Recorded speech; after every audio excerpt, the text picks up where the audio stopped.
Hi, my name is Miranda. Welcome to our little mini farm in the suburbs. We want to show you that you can grow food in small spaces using simple permaculture techniques and the square foot gardening method.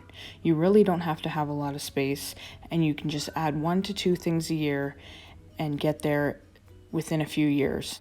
Over here is our little herb garden. In this garden we have chives, purple sage, thyme, lemon thyme, parsley, cilantro, dill, and mint. We use these things the most for drying, for infusions, for cooking, all those things. But we like to keep them in pots as they can be very invasive and take over your garden if you let them. And then over here we have some wood we still need to chop. And we like to incorporate beauty into everything. So we add flower pots, rock paths, things like that. Over here we have our biggest raised beds that we have. We do crop rotation and succession planting. So right here we have our radishes. They're ready to harvest, and snap peas. Next in this bed will be tomatoes, peppers, tomatillos, and radishes will be interplanted, and so will lettuce underneath. This is our large trellis for our snap peas. Next is we have a bed full of Brussels sprouts and snap peas with mint that I planted before I knew how invasive it could be, and it's really taking over the bed. This is our strawberry patch. Unfortunately this year it's not doing that well. This is how it usually looks, but this is what it looks like this year for some reason. We won't get nearly as many berries. We'll have to go to a U-pick farm to make our jam for this year. We add flowers in at the end of every bed to kind of bring the pollinators to attract them. In this bed we have kohlrabi, which is super crunchy and refreshing. We have cabbage, cauliflower, and next over here we have mouse melons and different varieties of cucumbers. Not the pickling variety, as I made a lot of pickles last year. These are our little guinea pigs. This is a little movable pen they stay in just for the summer because they enjoy the heat. They don't want to come out, but the kids love playing with them. We bring them in the house too during the summer just to play with. These are our little rescue bunnies, Loopsy and Scooter. Loopsy has no ears and we're not sure why, but she's a little rescue, but they're honestly so cute and my kids love them. We bring them in the house to play with too, but they enjoy to be outside. You can tell when we bring them inside that when they go back outside, they love it. They have lots of space out here, and we put toys in there, and they just love it. Next, we come up to the compost beds here. We try and compost all of our veggie scraps to make the best soil that we can to grow our veggies in. And this is a compost that we get out of it. It's really, really rich and helps the veggies grow. We try and put that on the top layer and mix it in every year. Over here is a bit of an herb garden. We also have nasturtiums in here, some pumpkin, and just backing up here, this is the little shed barn that we have, our fire pit. Have lots of fires during the summer with the kids, and we also plant nasturtiums in front of the barn. We like everything we plant to be edible in some way.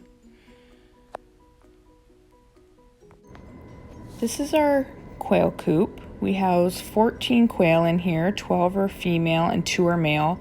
We find that to be the best ratio for fertilization and also ensuring that the hens are healthy. If you have too many roosters in with your hens, they just kind of attack them, and it just gets really an unhealthy situation.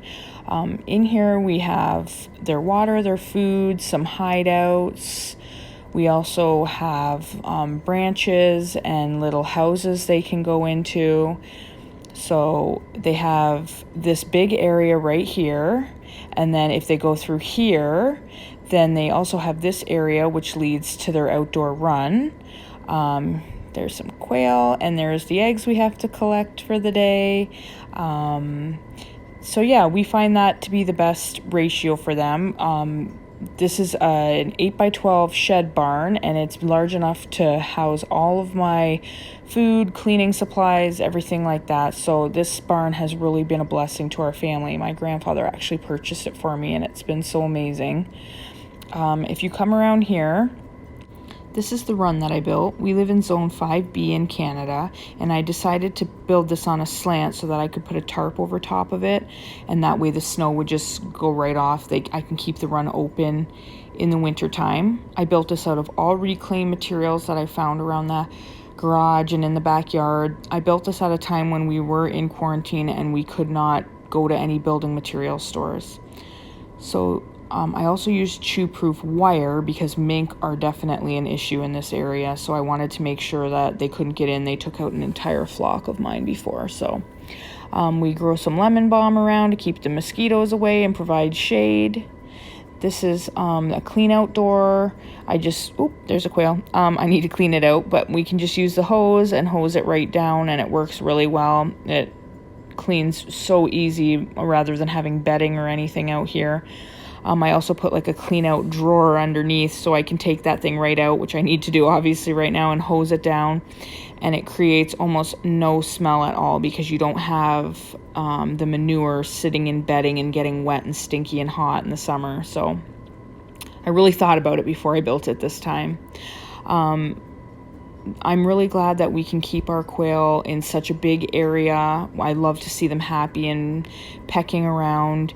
I understand some of the bigger operations don't have the ability to do that. They need to keep them on wire and in smaller spaces because production is key for selling to grocery stores and stuff, but I'm just really glad that we can keep them like this. One thing I do need to put in here is their little sand bath, because quail really do enjoy a sand bath, so I do need to go to the store and get that.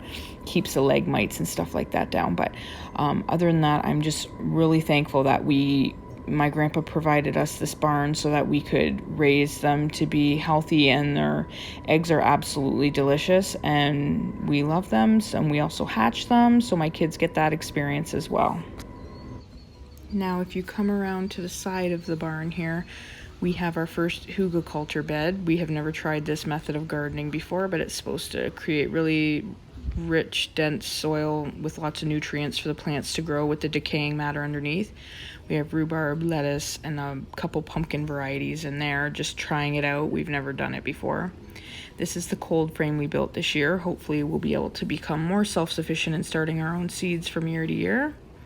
This is our potato patch. We've never grown them before, so we'll see how it goes, but so far they're doing good. We even threw one in from the grocery store and it's growing, so we'll see. This is our wood pile and our kindling pile. Over here we have a few different onion varieties. We also like to put marigolds in each bed to keep the critters from eating all of our veggies. The next bed here has celery, which we feed to the bunnies and the guinea pigs over the summer. We also have broccoli, cauliflower, red lettuce, which gets shade from the fence, so it grows well there. Over here we have more celery, cabbage, kale, chicory that we grew from seed, and sorrel. Sorrel is actually really good for you. It can be eaten cooled down or like spinach. It's got a lot of great nutritional properties. It's very bitter though. That's just a panoramic view of the yard, so you get a sense of really how big it is. It's not really that big.